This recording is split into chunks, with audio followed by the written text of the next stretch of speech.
මේ වියන එක කබර ගන්නත් දැන් මොන මගුලක්ද හෙට හාල් දෙන්නත් වෙනවා වීකිරක්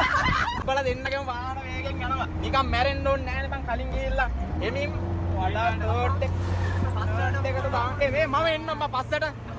මේ දාන්න බා මේ දාන්න එපා උඹට පුළුවන් මං එනකට දාන්න එපා අනේ මේක මේ කොහෙන්ද ඉන්න හදන්න සල්ලි තියනවද